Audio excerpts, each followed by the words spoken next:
Hello friends.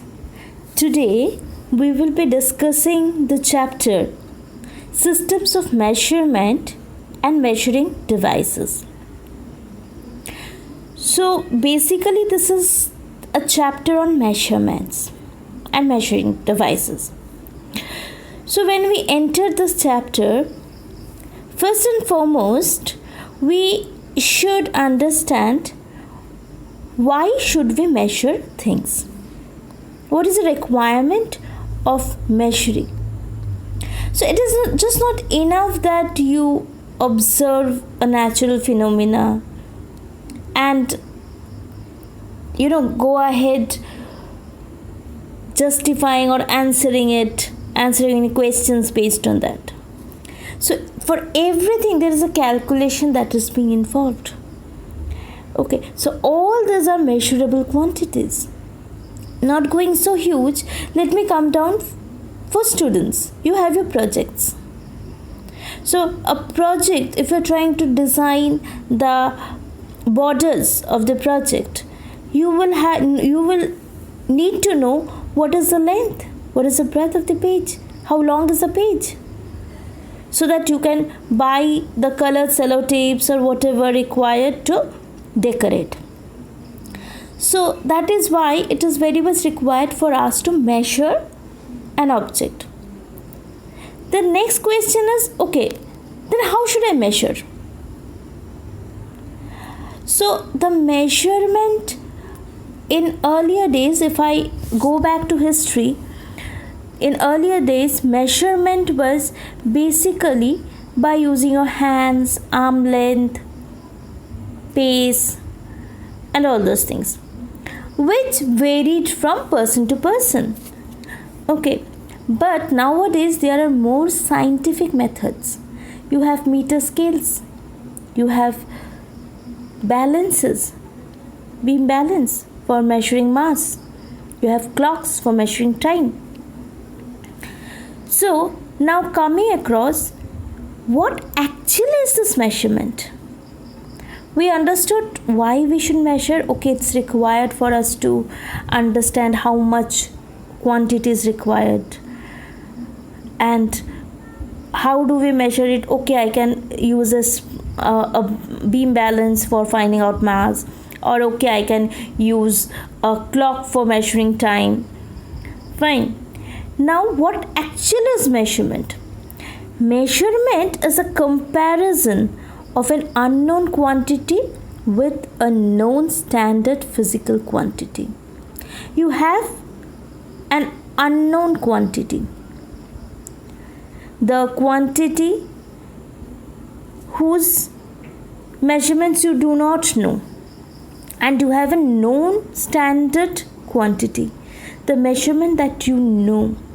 You have say 1 meter length of a 1 meter length of a thread. You can measure the multiple times. Okay, or unit of same nature. So the unit should be of same nature. If I want to measure the length, then I should have a unit for length. If I want to measure the mass, I should have a unit for mass. You cannot measure 1 kg of sugar using a 30 centimeter scale. Okay, so thus in order to express the results of measurement, what and all we must know? We must know the unit in which the quantity is to be measured. What is the unit? Secondly, we also must know the numerical value which express how many times a standard quantity or unit is contained in a given physical quantity. Now we have understood why and how should we measure. We also understood what actually the concept of measurement. So measurement is a comparison of a known quantity with a known standard quantity or unit of same nature. Now coming across, what actually is physical quantity? Any measurable quantity related to a material body or to any natural or mechanical event is known as physical quantity. So it needs to be a material body, or it also can be an event like time. It's an event, so it can be an event. So physical quantity is one which is related to a material body or to an event and can be measured in terms of standard quantity of its kind, and it should be accepted by all. So mathematically, physical quantity is magnitude into unit. Whatever is the magnitude, that is 2 is the magnitude, into unit. Unit is 1 centimeter. Say 1 centimeter is the unit, for example. So 2 centimeter is nothing but 2 into 1 centimeter. See, when I talk about physical quantities, let us understand it is very important for us to understand these two important things. One is it needs to be a material body or it needs to be an event which can be measured. Okay, so when we are talking, we can measure the volume of a book, we can measure the length of the book, but we cannot measure the book, right? So book is not a physical quantity, but length is a physical quantity. The volume is a physical quantity. Okay, so what things can be measured? Next, I said that physical quantity is nothing but magnitude into unit. So what is unit? Unit is the universally accepted definite amount of a physical quantity taken as standard for the measurement of the same physical quantity of any amount. So what is unit? Unit is a measure of one or a definite amount of physical quantity. Whatever is definite, constant. Okay, so a definite amount of physical quantity which is taken as a standard for the measurement of similar type of physical quantity. So as physical quantity can be expressed as magnitude into unit. Okay, so what are the characteristics of unit? What are the characteristics of unit? First, it should be convenient size. It should be a very convenient size. 1 centimeter if I try to measure the length of page, but or I can use meters if I want to measure the length of the room. Okay, so that is how. Second, it should not change with respect to space and time. So it is very much standard. It is not changing its value with respect to space and time. Thirdly, it should be possible to define it without any ambiguity. There should be no confusion. There should be no ambiguity. It should not be perishable and it should be easily reproduced. Okay. So next, there are different systems of unit. The three major systems of unit is CGS, that is centimeter, gram and seconds, length in centimeter, mass in gram, time in seconds. MKS, you have length in meters, mass in kg and time in seconds. Next you have the SI unit. SI unit is System International Unities, that is International System of Units. It is nothing but an enlarged version of your MKS unit. So herein, when I talk about SI unit, you have the current which is measured in amperes. We have amount of substance which is measured in mole. We have luminous intensity which is measured in candela. The temperature measured in Kelvin. All those things. Okay. So in addition, there are two supplementary units as well. What are the two supplementary units? One is plane angle, one is solid angle. Plane angle is measured in radian and solid angle is measured in steradian. Okay. So next we have units of fundamental quantities. What are the three fundamental quantities we have? Length, mass and time. So these three fundamental quantities. Units of length. As per conventional idea, meter in MKS or SI system, we measure the length in meters. CGS we use centimeter. So as per modern idea, I can define meter as the unit of length that is considered as the length of path traveled by light in vacuum during a time interval of 1 by 2.99 into 10 raised to 8 of a second. So it is nothing but the path of light that is followed by light in vacuum during the 1/8 time period of itself. Okay. So when I talk about mass, MKS unit we have kgs, CGS unit we measure it in grams. Atomic mass unit, it is nothing but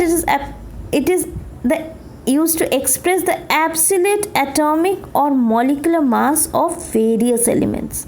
What is the absolute value? It is symbolized with U. The atomic mass unit is, the symbol for atomic mass unit is U. So it is nothing but 1/12 of the mass of one atom of carbon 12. Then we have unit of time. The time that elapses between two consecutive apparent transit of sun across the meridian at a place is known as solar day. So the time that the sun is taking to complete, the earth is rotating, right? So the point the sun rises till the point the next day the sun rises, so that is a solar day. Okay, the apparent transit of sun. Okay, that is actually 24 hours. If you want to find what is in minutes, then again you will have to vary it. So when I take mean solar day is the average of the solar days for 1 year. So it is usually approximately 24 hours. 1/24 of a mean solar day is 1 hour. 1/68 of 1 hour is 1 minute. 1/68 of 1 minute is 1 second, and so on and forth. So all the physical quantities need not have unit. So if the physical quantity, there are various physical quantities which do not have unit. Like if we talk about mechanical advantage. So mechanical advantage is a ratio which does not have any unit. It is a load by the effort. Load is the output force and effort is the input force. So output force by input force. So both force, the unit is Newton. So output force also will be in Newton, input force also will be in Newton. So all totally this Newton will get cancelled and mechanical advantage will have no unit by itself. Next we will come into some other units like area, volume, density, temperature. Area we have centimeter square when we go into CGS, and MKS we have it in meter square. Volume in cubic centimeter or cubic meter respectively. So that is how it goes across. Liters, if I talk about liter is nothing but the volume of 1 kg of water at normal atmospheric pressure and at a temperature of its maximum density at 4 degrees Celsius or 277 Kelvin. Next we have density. Density is nothing but mass by volume. The mass of an object divided by the volume of the object. So density of a substance is independent of its mass or volume.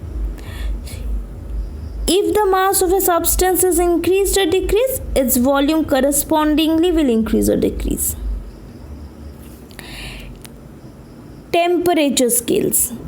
So temperature, it is measured in Kelvin, or in CGS. What happens is temperature is measured in Celsius scale. Okay, so we have the absolute scale of temperature. So degree sign is not written usually when we write Kelvin. So for example, we write 300 Kelvin, 95 Kelvin, and not 90 or 300 degree Kelvin. We just write 300 Kelvin. Definitions, if we come across, ampere is defined as the constant current which flowing in two straight parallel infinite conductors of negligible cross section placed 1 meter apart in vacuum. Okay, so you have luminous intensity as well. Okay, so herein we discuss, and next we will go ahead with the fundamental units and derived units. So coming into fundamental units, I told you length, mass, time. Okay, and we have derived units are the units those are derived out of these given fundamental units. The units obtained either by using one fundamental unit more than once, or by using 2 or 3 fundamental units at a time is known as derived units. Okay, so that is how units are being derived out. Now there are units of quantities, physical quantities, okay, which are very large. So if we have very large or very small, so like we have picometer, which is used to express the radius of an atomic number, or we have this micrometers, which is used to express the diameter of this our virus, or the size of the virus rather. So those are very very small, nanometers, micrometers. Okay, and we have huge, big or large units as well. When we go into decimeter, or we can go into the multiple times of it. Okay, zeta, exa, all these things. Okay, so therein we will have the higher multiples or the lower multiples of the physical quantity. Next, we go ahead with the dimensions of this physical quantity. So the dimensions of the physical quantity, you will find mass is always denoted with capital M, length is denoted with capital L, and time is denoted with capital T. Whatever is the power of this particular physical quantity is expressed as the exponential power. How many times it is coming? Say if I am talking about length, length will be expressed as capital L, only capital L within a square bracket. If I talk about area, it is length into length. So it is nothing but L to the power 2. If I talk about volume, it is L to the power 3. So whatever is the unit that we will be going ahead, the dimensions are always placed within a square bracket. So you can have, if you want to derive, there are derived units that I was talking about. If I talk about velocity, velocity is nothing but distance by time. Distance is measured as length, so L, and time by time, so by T, L by T, that is nothing but L T to the power minus 1. L T to the power minus 1. T in the denominator, if it comes with the numerator, it will be denoted with minus. Okay, minus 1. So that is how I will be showing the particular physical quantities, the dimensions of the physical quantities that we have. Okay. Then we have areas wherein we will go ahead with the measuring devices.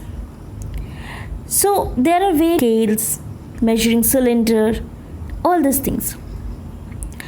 So there are various errors that is there in the measuring cylinder. First and foremost, whenever we use any measuring cylinder, we should know what is the least count. What is the minimum value that the particular device can express? The minimum, the least count. So if I go into a scale you have the millimeter as the smallest count. The least count is 1 millimeter.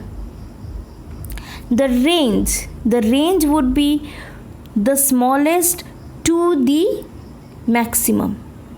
Okay, the smallest to the biggest. That is a range.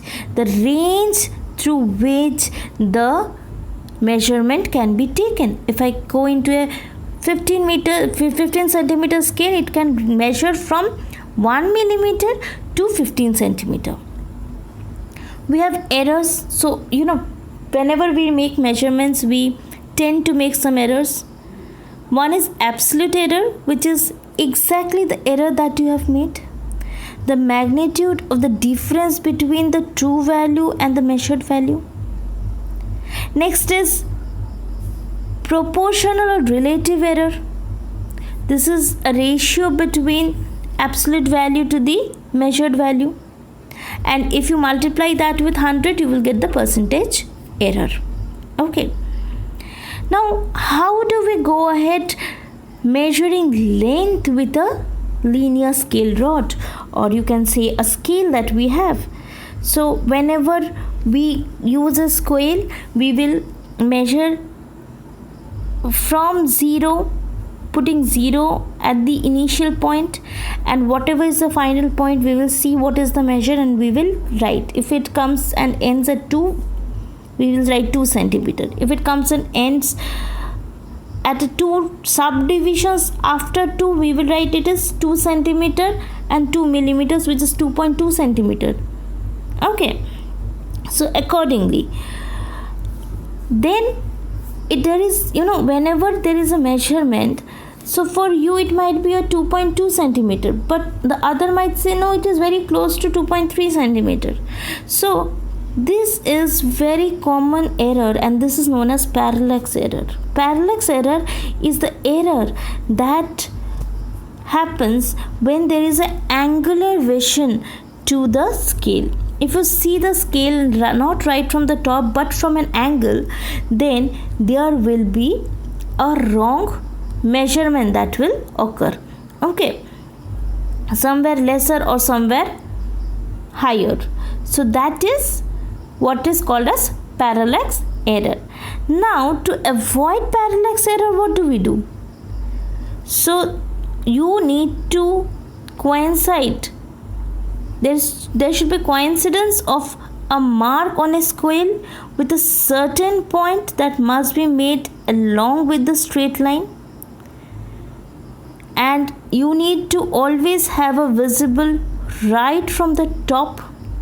Okay, we usually make this parallax errors when we sit and draw the lines.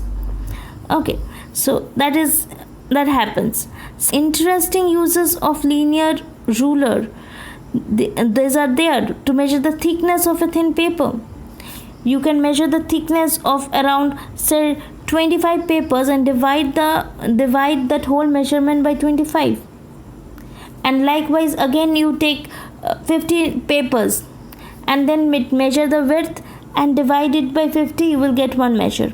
Similarly, you can take 100 and then again do the same, and then take average of all these things. Then you will get the measurement, the thickness of a page. Measurement of the area of an irregular shape. You can just have a cubicle, or you can just have a graph paper, and you can draw the outline of the object, and you can just count on the squares that you have. That is how you can find the area. You can also measure curved line. You can just use a thread and move across the curved line and then measure the length of the thread. So that is how it happens. Now coming across, how do we go ahead and find or measure the volume of an object? Volume of an object. So measuring diameter of a ball. So if there is a ball, I can fill the water in a measuring cylinder and I can read the meniscus. Meniscus is whenever you pour liquids into any measuring cylinder, you will see it will have a bulge. Okay, either it will have a bulge or it will have a downside. It will be a concave like or a convex like. So that is meniscus. So the liquids will adhere either to the surfaces or to itself. Okay, so that is how you get this meniscus. So for any liquids which is like water, transparent liquids, so you will have the lower meniscus. For concave, those who are having the concave meniscus, you will take the lower meniscus, the reading of the lower meniscus. And those which are having a convex or bulged out like mercury, so you will take the upper meniscus. Okay, so that is how you take the reading. So if there you have a ball or a irregular shaped object, what you will do is fill water in a measuring cylinder, take the note the reading, drop the object or suspend the particular object into the measuring cylinder, and now note down the final water level. The difference between these two will give you what is the volume of the object. The difference between the initial and the final level will give you the volume of the object. Okay, now you can get the density of the solid by dividing mass of the solid by volume of the solid. So the mass is known to you. Okay, if you divide it by volume, you will get. How do you measure mass? Mass is always measured by using a balance. If you would have seen a balance. Okay, you have the unknown objects, you keep the unknown object in one pan. It is just two pans suspended on a wood. So if you keep the unknown object on one pan, you will put known weights on the other pan, so that there is a balance. There is a pointer which will come to center, and you will see that the two pans are balanced. That is how you will measure the mass of the object. So you measure the volume of the object, you measure the mass of the object. Mass by volume will give you the density of the object. Okay, now next is you can determine the flow rate of water from a tap. Even the flow mind. How do you determine the flow rate? Start the stopwatch. Okay, and you will start the tap at the same time. Okay, so you will start a stopwatch. You will first what you will do is you will use a measuring cylinder, and what you will do is you will hold the measuring cylinder below the tap from which the water falls. Now you start the stopwatch and then close the tap and stop the stopwatch after some time. Okay, so then you will have a particular measurement. You repeat this 2 or 3 times and then take the average of it. You will get the flow rate from the tap. Okay, next I already told you how you determine the mass of an object. Okay, so next you have also, now if you want to determine the weight. Okay, what is the difference between mass and weight? Mass is nothing but the space that is occupied by an object. What is weight? Weight is a force by which earth attracts the object towards itself. So mass, you have the unit as kg, but weight, you have the unit as Newton. Mass is a scalar. Mass is a physical quantity with just a single unit kg. Whereas it is fundamental unit. Whereas weight is a derived unit. Okay, it is because weight is measured as mass into gravity. Mass in kgs and gravity is meter per second square. So kg meter per second square, which is Newton, is a unit for weight. So weight is measured by using a spring balance. Spring balance, it has a hook which is attached to a spring. Okay, and which is attached, and there is a marking. Okay, so whenever you just put any object on the hook, the spring will extend itself according to the weight, and you can take the reading of the weight from the graduations that you have. Okay, next, coming into how do we measure time. We have discussed how do we measure length. We have already measured mass. Now the final quantity that we would like to measure is the time. How do we measure time? Before that, what is time? Time is the interval between two events. Okay, that is time. So time was being discovered in a very interesting manner. Our very famous scientist Galileo Galilei, he was sitting in a chair and he observed that the cathedral of Pisa that was swinging lantern took the same time for each oscillations as the bell was ringing. So he was just noting that the oscillation, the to and fro movement was taking the same time. So now it was very constant. So from here he discovered what is called a simple pendulum. So the simple pendulum would take the same time to complete the oscillations, and thus he could measure time. Okay, so stopwatch is being used to use very short duration of period which can be manipulated. You can start and stop an event to find out how much time it has taken. We also have the modern electronic watches which gives very small unit as microseconds. We have metronome and chronometer to measure the time with a very accurate up to fractions of a seconds. Okay, so particularly in this chapter we could understand a lot of things about the physical quantities. What is a physical quantities, what is